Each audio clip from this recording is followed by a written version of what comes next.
Start with the name of Allah, who is most kind and most merciful. Dear friends, today we will discuss isobaric process. Before starting video, you are requested to subscribe my channel. So now we will discuss isobaric process.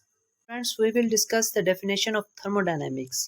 कि therm को कहते हैं heat, students और मेरे प्यारे students dynamics को कहते हैं जी मूवमेंट्स। तो हीट की वजह से जो मूवमेंट आती है उसे हम कहते हैं थर्मोडायनामिक्स। सो स्टूडेंट्स, अब हम समझते हैं आइसोबैरिक प्रोसेस क्या होता है। Isobaric process is a thermodynamic process. ये एक थर्मोडायनामिक का ही प्रोसेस होता है, but it take place at the constant pressure. इसका मतलब ये है कि ये वो थर्मोडायनामिक का प्रोसेस है जिसमें प्रेशर हमेशा कांस्टेंट रहता है। इसका मतलब कांस्टेंट रहने का मतलब है कि प्रेशर कभी भी तब्दील नहीं होगा। प्रोसेस आइसोबैरिक प्रोसेस वो प्रोसेस है जिसमें प्रेशर चेंज नहीं होता है।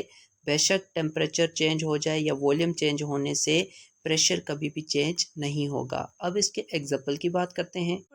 अगर हम आइसोबैरिक वर्ड की बात करें तो ये एक ग्रीक वर्ड है। ग्रीक मीन्स यूनानी लफ्ज़ है आइसोबैरिक, और जो कि निकला है आइसोबोरास से। और आइसोबोरास का मतलब है सेम, इक्वल। आइसो का मतलब है सेम, इक्वल या फिर कांस्टेंट। Boras means pressure. यहाँ पर प्रेशर का इक्वल, सेम या कांस्टेंट होना लाजम है। Friends, total pressure on the system is balanced.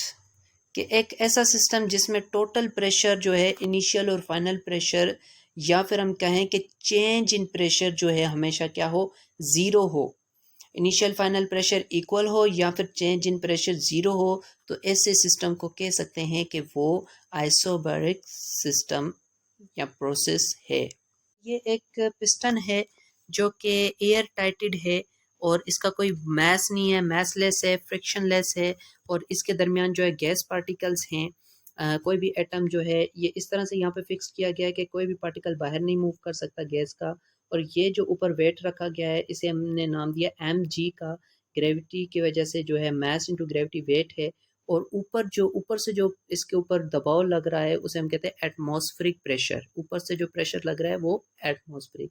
ये दोनों, और इंटरनली जो गैस पिस्टन के ऊपर और एटमॉस्फेरिक प्रेशर के ऊपर जो है वो दबाव लगा रही है, फोर्स लगा रही है, उसे हम कहते हैं कि the force exerted by the gas field inside the cylinder.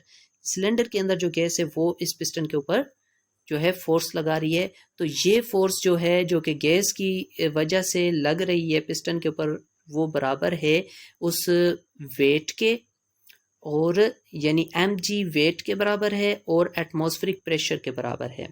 तो हमारे पास इक्वेशन हो सकती है, हम कह सकते हैं कि जो हमारा वॉल्यूम है, यानी कि जो force exerted by the cylinder gas, जिसे हमने PA नाम दिया, जो कि इक्वल है P atmospheric pressure, P atom dot A area, plus mg हमारा वेट, जो कि होगा हमेशा कांस्टेंट।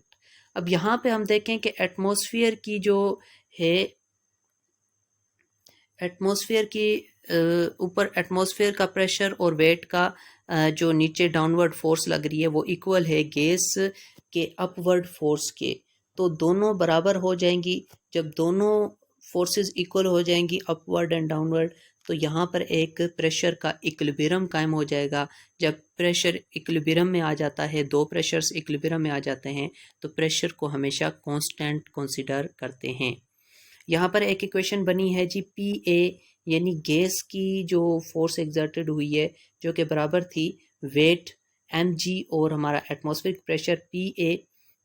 एटमॉस्फेरिक जो फोर्स थी उसके, यानी P डॉट A के, वो हमारा होगा कांस्टेंट रहेगा। प्रेशर हमें पता है कि किसके इक्वल होता है, pressure is equal to force over area. तो यहाँ पे प्रेशर फोर्स जो थी हमारी, एटमॉस्फेरिक फोर्स, वो हमारी PA के बराबर थी। अब यहाँ पर तीनों इक्वेशंस को हम जो है एरिया से डिवाइड करेंगे। तो शुरू में PA divided by area, area में कैंसिल हो जाएगा, is equal to P atm, फिर एरिया एरिया में कैंसिल हो जाएगा। अगर हम गौर करें तो इक्वेशन आएगी, वो होगी जी P is equal to P atom plus mg over A। Now area of the piston, A क्या है जी, एरिया ऑफ द पिस्टन है, उसके इक्वल हो जाएगा प्रेशर हमारा, एरिया ऑफ द पिस्टन और mg weight divided by A. यहाँ पर pressure independent of the temperature, it means कि टेम्परेचर हमारा कम हो ज़्यादा हो, प्रेशर पे कोई फ़र्क नहीं पड़ेगा। गैस का टेम्परेचर कम होता है ज़्यादा होता है, प्रेशर का उस पर कोई फ़र्क नहीं पड़ेगा क्योंकि प्रेशर कांस्टेंट है। यस फ्रेंड्स, तो सेकंड चीज़ जो थी वो है कि प्रेशर हाइट कम होती है ज़्यादा होती है, प्रेशर चेंज नहीं होगा यहाँ पर भी। क्यों? क्योंकि प्रेशर हमारा इक्विलिब्रियम में है, प्रेशर हमारा कांस्टेंट है, प्रेशर हमारा इक्वल है, उसमें चेंज नहीं आएगा, बेशक हाइट कम हो या ज़्यादा हो। जी हाँ फ्रेंड्स, तो प्रेशर डिपेंड कर रहा होता है मास के ऊपर। अगर हम पिस्टन के ऊपर जो वेट है वो बढ़ा देंगे तब प्रेशर में फ़र्क आएगा, यानी कि जैसे ही मास हमने उसके ऊपर पिस्टन के ऊपर बढ़ाएंगे तब प्रेशर की वैल्यू चेंज होगी, अदरवाइज प्रेशर जो है चेंज नहीं होगा। मास चेंज नहीं करेंगे तो प्रेशर कांस्टेंट ही रहेगा। अगर हम चाहते हैं कि प्रेशर कांस्टेंट हो तो उसके लिए हमने मास को नहीं छेड़ना, जो ऑलरेडी मास है यानी वेट लगा हुआ है वही रहेगा, उसको नहीं छेड़ना, तभी प्रेशर की वैल्यू कांस्टेंट रहेगी। फ्रेंड्स, यहाँ पर आइसोबैरिक प्रोसेस थर्मोडायनामिक प्रोसेस है जिसमें प्रेशर कांस्टेंट रहता है, तो इसका मतलब ये है कि ये जो आइसोबैरिक प्रोसेस है ये चार्ल्स लॉ को ओबे करता है। चार्ल्स लॉ में हमने पढ़ा है कि volume is directly proportional to temperature when pressure remains constant. जब प्रेशर की वैल्यू कांस्टेंट रहती है तो वॉल्यूम जो है डायरेक्टली प्रोपोर्शनल होता है टेम्परेचर के, यानी कि टेम्परेचर बढ़ेगा तो वॉल्यूम भी बढ़ेगा, टेम्परेचर कम होगा तो वॉल्यूम भी कम होगा, जबकि प्रेशर की वैल्यू कांस्टेंट रहेगी, प्रेशर में कोई तब्दीली नहीं आएगी। आइसोबैरिक एक्सपेंशन में अगर हम एग्जांपल की बात करें तो यहाँ पर जैसे ही हमने देखा कि प्रेशर कम हुआ तो इसका जो water boil into the system, जैसे ही वाटर को सिस्टम में बॉयल करते हैं तो उसका टेम्परेचर बढ़ेगा तो वॉल्यूम बढ़ जाएगा, प्रेशर यहाँ पे सेम है। और दूसरी जो है सिचुएशन में जो है आइसोबैरिक कॉन्ट्रैक्शन में heat out from the system, जैसे ही हमने इसको फ्रीज कर दिया वाटर को, आइस में वाटर तब्दील हो जाएगी तो क्या होगा, टेम्परेचर कम होगा और वॉल्यूम कम हो जाएगा। And isobaric process is a thermodynamic process in which the system work at the same pressure. यहाँ पर जो है प्रेशर हमेशा कांस्टेंट रहता है, प्रेशर में कोई भी रद्दो बदल नहीं होता, चेंज नहीं होता। अब हम इंटरनल हीट की बात कर लेते हैं। पता है कि आइसोबैरिक प्रोसेस में जो है ये वो थर्मोडायनामिक प्रोसेस है जिसमें सिस्टम वर्क डन करता है जब प्रेशर सेम हो। तो उसके लिए क्या डेरिवेशन होगी, तो हम इस वर्क डन को फाइंड आउट करते हैं आइसोबैरिक प्रोसेस में, यहाँ पर प्रेशर कांस्टेंट रहेगा। करो कि ये हमारा सिस्टम है, इसके अंदर जो है गैस फील्ड है, इसके इंटरनल एनर्जी जैसे ही चेंज होगी तो इसको हमने हीट किया तो इसका जो है, सपोज करें कि ये एक सिस्टम है और इसको हमने जो है नीचे से जैसे ही हीट दिया तो हीट इंटर होगी सिस्टम के अंदर, और चेंज इन हीट पैदा होने की वजह से जो है इसकी इंटरनल एनर्जी में चेंज आएगा, वो भी बढ़ जाएगी। जैसे इंटरनल एनर्जी बढ़ जाएगी तो गैस एक्सपेंड होना शुरू हो जाएगी और उसका वॉल्यूम जो है बढ़ जाएगा। जैसे ही वॉल्यूम बढ़ेगा तो हम कह सकते हैं कि पहले वो वी आई इनिशियल वॉल्यूम था और वो वी एफ पे चलेगा, यानी फाइनल वॉल्यूम में चला गया, और पिस्टन ने अपनी पोजीशन चेंज की जिसे हमने डेल्टा वाई डिस्प्लेसमेंट से रिप्रेजेंट किया है।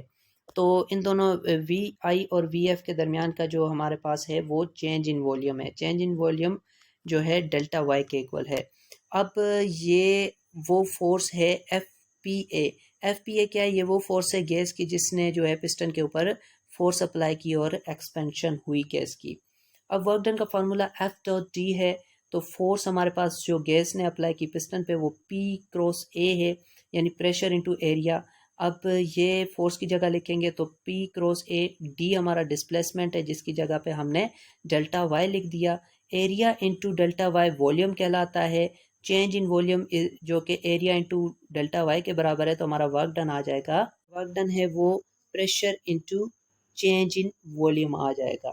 चेंज इन वॉल्यूम को हम फाइनल माइनस इनिशियल वॉल्यूम भी लिख सकते हैं। तो आइसोबैरिक एक्सपेंशन में जैसे ही एक्सपेंशन होती है तो हम कह सकते हैं कि इनिशियल वॉल्यूम कम था और हीट देने के बाद हीट जैसे ही इंटर हुई सिस्टम में तो हमारा फाइनल वॉल्यूम बढ़ गया और change in volume is greater than zero, change in volume 0 से बड़ा है तो हम कह सकते हैं वर्क डन पॉजिटिव हुआ है। यहाँ पे आइसोबैरिक कॉन्ट्रैक्शन में क्या हुआ है जी, इनिशियल वॉल्यूम जो है ज़्यादा था और वो फिर कॉन्ट्रैक्ट होके कम हो गया वॉल्यूम, फाइनल वॉल्यूम।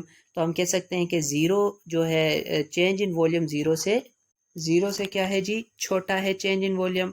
तो जब चेंज इन वॉल्यूम 0 से छोटा हो तो वर्क डन नेगेटिव सपोज करते हैं।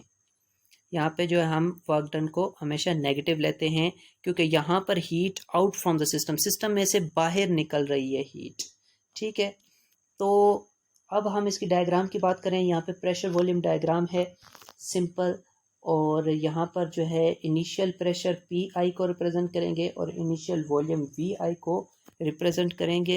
जाहिर सी बात है कि आइसोबैरिक प्रोसेस में जो है इनिशियल प्रेशर तो चेंज होता नहीं है, बस जो है वॉल्यूम हमारा जो है चेंज होता है इनिशियल से फाइनल। तो यहाँ पर जो है इनिशियल प्रेशर एक स्ट्रेट लाइन आ जाती है, इनिशियल टू फाइनल वॉल्यूम में चेंज आता है, प्रेशर हमारा वही रहता है, तो ये स्ट्रेट लाइन आ जाती है। और इनिशियल वॉल्यूम और फाइनल वॉल्यूम जो है इन दोनों लाइंस के दरमियान का जो भी एरिया है वो हमारा वर्क डन कहलाता है। सिंपली हम जो वर्क डन का फार्मूला लिखते हैं, डन जो है integration V F final volume integration initial volume into जो है प्रेशर और चेंज इन वॉल्यूम के इक्वल हो जाता है हमारा वर्क डन। नेक्स्ट आ जाता है हमारा work is equal to pressure जो है बाहर आ जाएगा, pressure volume final volume integration initial volume to change in volume आ जाएगा। सिंपल, अब इस चेंज इन वॉल्यूम को जो है चेंज में लिखेंगे, क्या होगा जी, work done is equal to pressure integration ख़त्म हो जाएगा, चेंज डेल्टा का साइन रिमूव होगा तो इंटीग्रेशन का भी साइन ख़त्म हो जाएगा और उसकी जगह पे हम लिखेंगे final volume minus initial volume. तो ये वर्क डन तभी हम फाइंड आउट कर सकते हैं जब हमें कांस्टेंट प्रेशर की वैल्यू पता होगी, इनिशियल वॉल्यूम की वैल्यू पता होगी और फाइनल वॉल्यूम की वैल्यू पता होगी। तो ये जो जितना भी एरिया है डायग्राम के अंदर अगर हम देखें तो कर्व लाइन का जितना भी जो हमारा वर्क डन है हुआ है, यहाँ पर इनिशियल और फाइनल वॉल्यूम के दरमियान जितना भी एरिया है ये हमारा वर्क डन कहलाता है। यहाँ पर जो है फाइनल वॉल्यूम को जो है माइनस करेंगे इनिशियल वॉल्यूम से और उसको प्रेशर से मल्टीप्लाई करेंगे तो हमारा वर्क डन आ जाएगा। तो यहाँ पर अगर हम जो है आइसोबैरिक प्रोसेस की जो हमारे पास वैल्यू आई है, work done is equal to pressure into change in volume, इसको हम अगर इस थर्मोडायनामिक के फर्स्ट लॉ ऑफ थर्मोडायनामिक्स की इक्वेशन में डालेंगे तब क्या होगा, तो सिंपल जो है हमारा यहाँ पर जो है work done is equal to pressure into delta V change in volume है, और हमारा जो क्यू है उसकी is equal to delta U plus P delta volume delta V के इक्वल आ जाएगा, और यहाँ पर ये वाली हमारी इक्वेशन बन जाएगी। तो मेरी आपको वीडियो अच्छी लगे तो इसको लाइक और सब्सक्राइब करें और मज़ीद शेयर करें। टेक केयर, अल्लाह हाफिज़।